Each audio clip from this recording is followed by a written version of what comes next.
Welcome to another XR250R video. I believe this is 8 or 9, I don't recall. But today should be the final assembly day.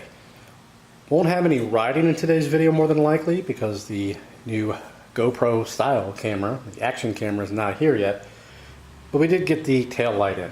Before I do that, I want to check the Tusk wiring because I don't know exactly which one constant power or which one actually goes to the brake switch. I don't have a breakdown.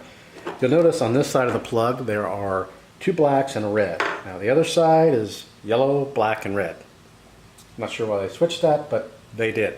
I've got an idea. The red, I'm pretty positive, is on this side is actually the positive, which would make the black on this side the positive. And I think the black on this side, which would be the yellow on this side, would be the constant. That would make the most sense. So we've got our meter here. We'll connect one to the black, which should technically be our positive. Then we'll connect another to the yellow, which should be, by all accounts, our constant. And I've got the switch off, so we're not getting any readings right now, but let's hit the switch. And there we go, 12.32 volts. So we know that's correct. So the only other one in question is the other black, which happens to be red. So we'll connect that to our positive lead from our meter. Turn the switch back on. Now we should have nothing or sporadic right now. Now let's hit the back brake. 12.33. So we've got the wiring figured out now.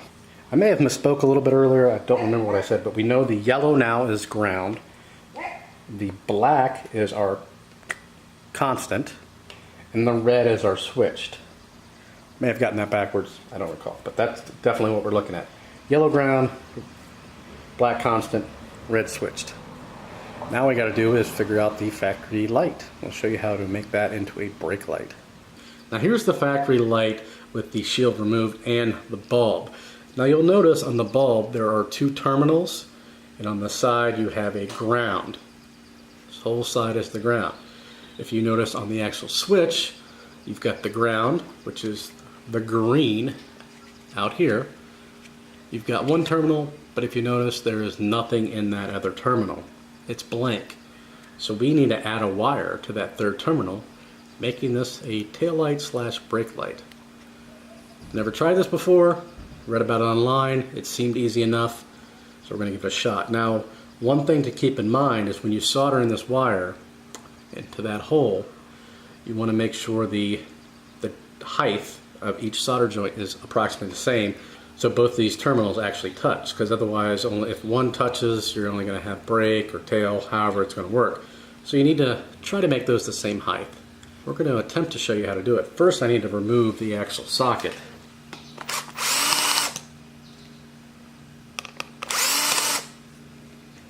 Once we remove it, you can see right there is the actual hole. So we're going to take some wire. We're going to use the red wire from that kit. We've cut off a piece of it because red wire is actually the matching color. And then we're going to attempt to insert it in this hole. Now, I did strip it back first. Oh, first time's a charm. So you can see there's the wire poking through. Now I've got too much of it in there, so we're going to pull it back a bit to about the same height as the other soldered terminal right there. Then we're going to throw some solder on there. Now that we have some solder in there, I think we did a pretty good job on it, made it nice and neat. It feels approximately the same height. Now it's time to test it out. Now for now we have the light installed temporarily in place. Only reason why is I have to come up with some kind of license plate bracket, and I'll have to take this back off anyway. Let's test and see if it works. We're going to turn the switch on, so this should be constant running, and it is. And we're going to hit the rear brake. It works. Awesome. I do think I'm going to leave this as a separate video. The reason why, there are a lot of people out there with these style of dirt bikes, whether they be an XR, a KTM, a Kawasaki, that just have the running light. Even some ATVs, they have a running light. With this particular mod, you can pretty much turn any of those into an actual brake light as long as you have a brake switch. So keep that in mind. If you don't have a brake pressure switch, it's not going to work, period. You don't have a way to send the signal from the brake to the actual light.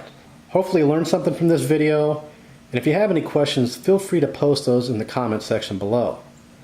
Also check out the links that are located in the description below the video. I have Amazon links to just about all the tools I use, and I even throw some parts in there as well. And as always, thanks for watching.